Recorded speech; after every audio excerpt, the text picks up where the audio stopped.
Hi dears, good morning. എല്ലാവർക്കും നമസ്കാരം. മൗനരാഗത്തിൻ്റെ ഇന്നത്തെ വിശേഷത്തിലേക്ക് എല്ലാവർക്കും സ്വാഗതം കേട്ടോ. അങ്ങനെ നമ്മുടെ പ്രകാശൻ ആ ഊന്നുവടിയും ഒരു തോൾസഞ്ചിയും ഒക്കെ തൂക്കി നമ്മുടെ ബാലണ്ണൻ്റെ ആ ഒരു വർക്ക്ഷോപ്പ് ലക്ഷ്യമാക്കി നടന്നു വരിക. പ്രകാശനെ കണ്ട പാടെ തന്നെ ബാലണ്ണൻ പറഞ്ഞു, എന്താണ് പ്രകാശ ഇങ്ങോട്ടേക്കൊരു വരവ്? നീ എപ്പോൾ ഡിസ്ചാർജായി? ബാലണ്ണ, ഞാൻ എങ്ങോട്ടാണ് പോവേണ്ടത്?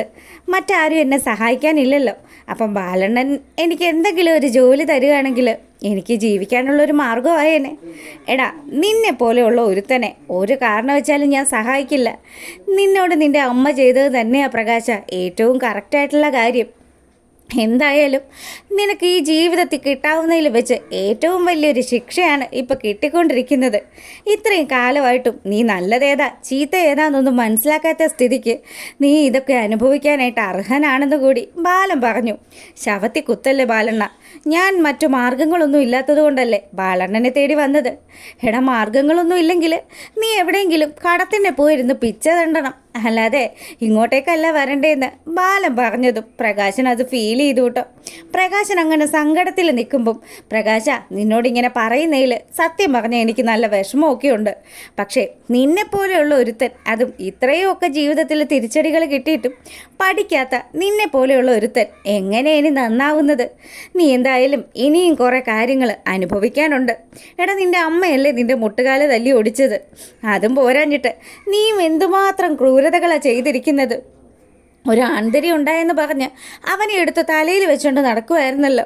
എന്നിട്ടിപ്പം അവന് വല്ല മേൽഗതിയുണ്ടോ? ഇല്ല. നീ നിൻ്റെ കുടുംബവും ഒക്കെ അതപ്പതിച്ചതല്ലാതെ മറ്റെന്തെങ്കിലും പ്രയോജനം നിനക്ക് ഇതൊക്കെ കൊണ്ടുണ്ടായോ? നീ ആ കല്യാണിയെ വയറ്റിലായിരുന്ന സമയത്ത് തന്നെ അതിനെ കൊല്ലാനുള്ള കാര്യങ്ങളൊക്കെ ചെയ്തതല്ലേ?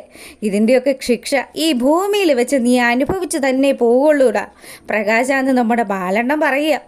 അങ്ങനെ ശാപവാക്കുകളൊക്കെ കേട്ട് കഴിഞ്ഞപ്പോൾ പ്രകാശന് മനസ്സിലായി ഇവിടെ നിന്നിട്ട് പ്രത്യേകിച്ച് പ്രയോജനമൊന്നുമില്ല.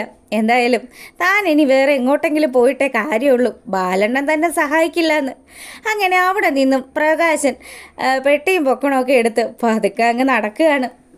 വീണ്ടും നമ്മുടെ പ്രകാശൻ ഒരു കടത്തന്നെ പോയിരുന്ന് അവിടെ അവൻ വാങ്ങി വെച്ചിരിക്കുന്ന ആ ഒരു പൊതിച്ചോറെടുത്ത് കഴിച്ചുകൊണ്ടിരിക്കുക.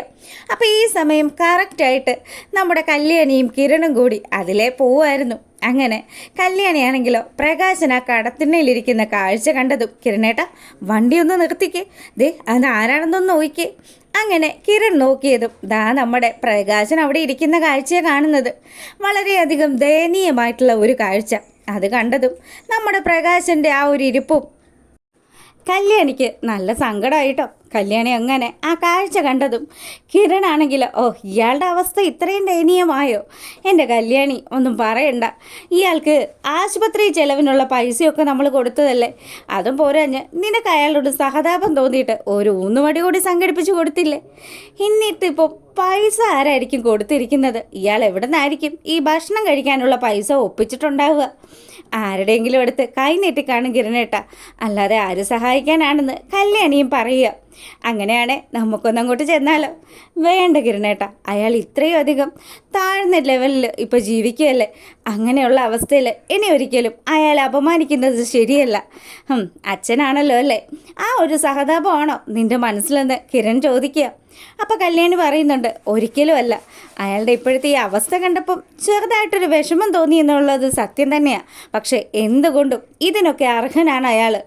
ആ രീതിയിൽ എന്നെ ഉപദ്രവിച്ചിട്ടുണ്ട്. എന്നെ മാത്രമല്ല, എൻ്റെ അമ്മയും ഒക്കെ ഒരുപാട് സങ്കടപ്പെടുത്തിയിട്ടുണ്ടെന്ന് കൂടി നമ്മുടെ കല്യാണി പറയുക.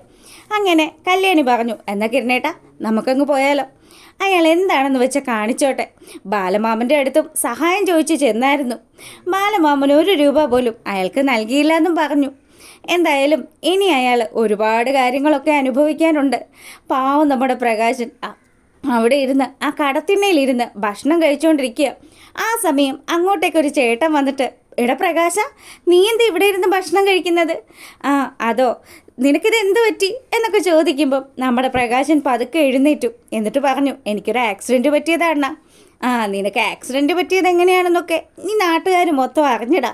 നിൻ്റെ അമ്മ മുട്ടുകാല് തല്ലി ഒടിച്ച് ആശുപത്രിയിലാക്കിയ വിവരങ്ങളൊക്കെ ഇവിടെ ഫ്ലാഷാണെന്ന് അയാൾ പറഞ്ഞു.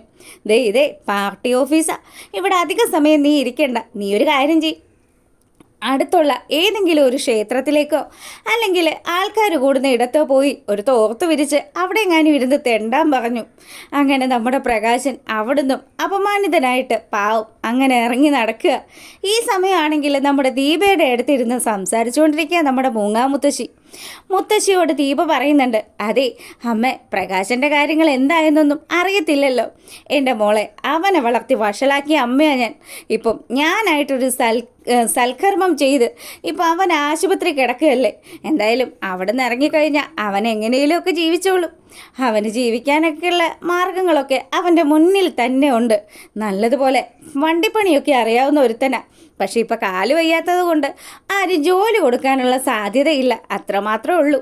പിന്നെ മോളുടെ ജീവിതത്തിൽ ഇത്രയധികം ഉപദ്രവങ്ങൾ ഞങ്ങളൊക്കെ കൂടി ചെയ്തിട്ടും മോൾക്ക് ജീവിതത്തിൽ ഒരു നന്മ കിട്ടിയത് എന്താണെന്ന് മോൾക്ക് അറിയാവോ? അപ്പം ദീപ ചോദിക്കുന്നുണ്ട്, അമ്മ എന്താ ഉദ്ദേശിക്കുന്നത്? മോളെ, സ്വന്തം അമ്മയെപ്പോലെ തന്നെ നിന്നെ സ്നേഹിക്കുന്ന നിൻ്റെ മരുമകനാണ് നിൻ്റെ വിജയമെന്ന് നമ്മുടെ മൂങ്ങ പറഞ്ഞു. ഇത് കേൾക്കുമ്പം അത് ശരിയാ അമ്മ പറഞ്ഞത്. കിരൺ മോൻ എന്നെ സ്വന്തം അമ്മയെപ്പോലെ തന്നെയാണ് കാണുന്നത്.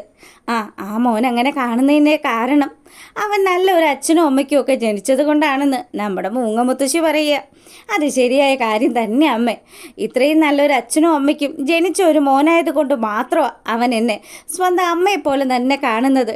ശരിക്കും ആ പ്രകാശൻ്റെ കൂടെ ഉണ്ടായിരുന്ന ജീവിതം ആ സമയത്തൊക്കെ ഞാൻ വിചാരിച്ചത് ഞാനും എൻ്റെ പെൺമക്കളും ഒക്കെ വഴിയാധാരമായി പോകുമെന്നാണ്. പിന്നെ എൻ്റെ കല്യാണി മോളുടെ ജീവിതത്തിലേക്ക് എന്നാണോ കിരൺ വന്നത് അന്ന് മുതൽ അവളുടെ ജീവിതത്തിലും ഒരുപാട് മാറ്റങ്ങളൊക്കെ സംഭവിച്ചില്ലേ. അതൊക്കെ ആലോചിക്കുമ്പോൾ ഇപ്പം മനസ്സിന് വലിയ സന്തോഷമൊക്കെ തോന്നുക. കിരണിനെ പോലെയുള്ളൊരു ചെറുപ്പക്കാരനെ കല്യാണം കഴിച്ചുകൊണ്ടാണല്ലോ കല്യാണി മോളുടെ ജീവിതം ഇത്രയധികം നല്ലതായി മാറിയത്. അങ്ങനെ ഇവർ ഈ കാര്യങ്ങളൊക്കെ സംസാരിച്ചുകൊണ്ട് നിൽക്കുമ്പോഴാണ് കിരണും കല്യാണിയും കൂടി ആ വീട്ടിലേക്ക് വരുന്നത്. അപ്പം കിരൺ പറയുന്നുണ്ട്, അതെ, രണ്ടുപേർക്കും ഒരു സന്തോഷ വാർത്തയുണ്ട്. എന്താ മോനെ, എന്താ കാര്യം? അതെ, ഇന്ന് ഞങ്ങൾ വരുന്ന വഴി ഒരു ഗംഭീരമായിട്ടുള്ള കാഴ്ച കണ്ടു. ഒരാൾ കടത്തിണ്ണയിലിരുന്ന് ഭക്ഷണം കഴിക്കുന്ന കാഴ്ച. അയ്യോ, ആരാ കടത്തിണ്ണയിലിരുന്ന് കഴിച്ചത്? അതോ ആരായിരിക്കും?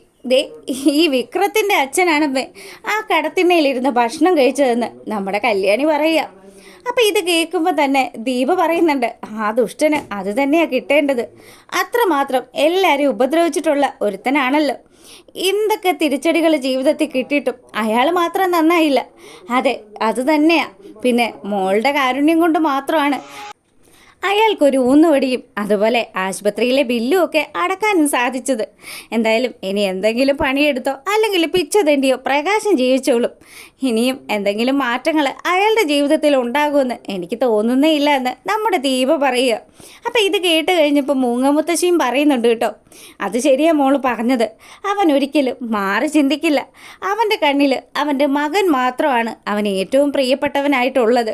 അതുകൊണ്ടാണല്ലോ ബാക്കിയുള്ള രണ്ട് പെൺപിള്ളേരെയും പിന്നെ നമ്മുടെ കാർത്തിക മോളെയും ഒക്കെ തള്ളിക്കളഞ്ഞത്.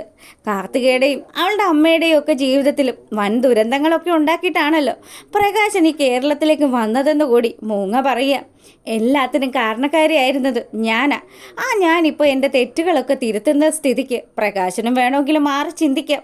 അവൻ വിചാരിക്കുന്നത് പോലെ അവൻ്റെ മകൻ ഒരിക്കലും നല്ല ഒരു ചെറുപ്പക്കാരനല്ല എന്ന് അവൻ ഇനിയും മനസ്സിലാക്കിയിട്ടില്ല എന്നും മൂങ്ങ പറഞ്ഞു. അപ്പോൾ ഇതൊക്കെ കേട്ട് കഴിയുമ്പോൾ നമ്മുടെ കല്യാണിയും കിരണും പറയുന്നുണ്ട് കേട്ടോ, ഇനി എന്തൊക്കെ മാറ്റങ്ങൾ സംഭവിച്ചാലും അയാളുടെ ജീവിതത്തിൽ ഒരിക്കലും മാറ്റങ്ങൾ ഉണ്ടാവില്ല.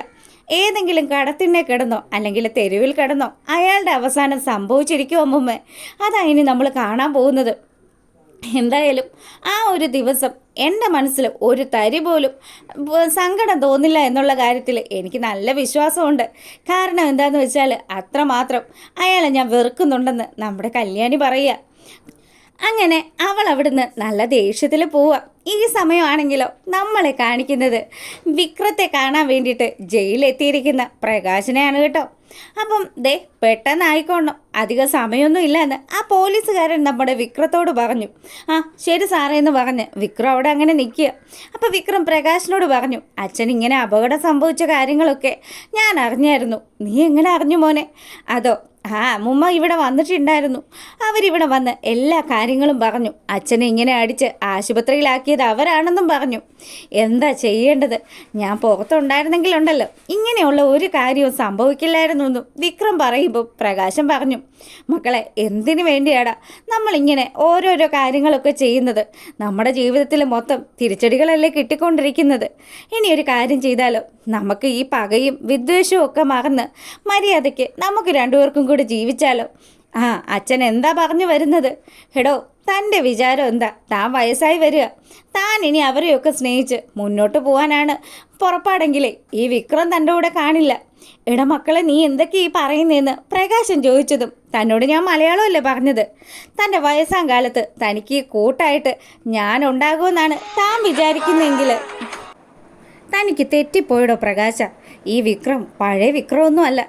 ഇനി വയസ്സായ കാലത്ത് തന്നെ നോക്കാനൊന്നും ഞാൻ ഉദ്ദേശിക്കുന്നുമില്ല.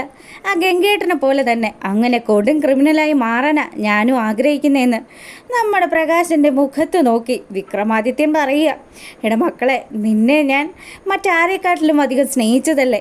എൻ്റെ മറ്റ് പെൺമക്കളെയൊക്കെ ഉപേക്ഷിച്ചിട്ട് ഞാൻ നിൻ്റെ ഒപ്പം നിന്നതല്ലേ. നീ എൻ്റെ രാജകുമാരനല്ലേടാന്നൊക്കെ പറഞ്ഞ് പ്രകാശൻ വിക്രത്തിൻ്റെ മനസ്സ് മാറ്റാനൊക്കെ ശ്രമിക്കുന്നുണ്ട്. പക്ഷേ വിക്രമാണെങ്കിലോ ആ കാദംബരിയെ ഞാൻ വെറുതെ വിടാം. അവൾ എനിക്കൊരു ഉപദ്രവം ഉണ്ടാക്കിയിട്ടില്ല. പക്ഷേ നിങ്ങളിനി പെൺമക്കളെ സ്നേഹിച്ച് അവരുടെ കൂടെ കൂടാനാണ് പ്ലാനെങ്കിൽ ഉറപ്പായിട്ടും ഞാൻ ബാക്കിയുള്ള പെൺമക്കളെയൊക്കെ തീർത്ത് കളയോടോ. താൻ ഇനി എൻ്റെ മറ്റൊരു മുഖമായിരിക്കും കാണാൻ പോകുന്നത്. ഞാൻ ഇവിടുന്ന് പുറത്തിറങ്ങിക്കഴിഞ്ഞാൽ പിന്നെ തനിക്ക് രക്ഷയുണ്ടാവില്ല പ്രകാശാന്ന് പ്രകാശൻ്റെ മുഖത്ത് നോക്കിയിട്ട് നമ്മുടെ വിക്രം പറയുമ്പോൾ ചങ്ക് പെടഞ്ഞ് നിൽക്കുകയാണ് പാവം പ്രകാശൻ. അപ്പോൾ ഇതൊക്കെയാണ് കേട്ടോ ഇന്നത്തെ വിശേഷത്തിലുള്ളത്.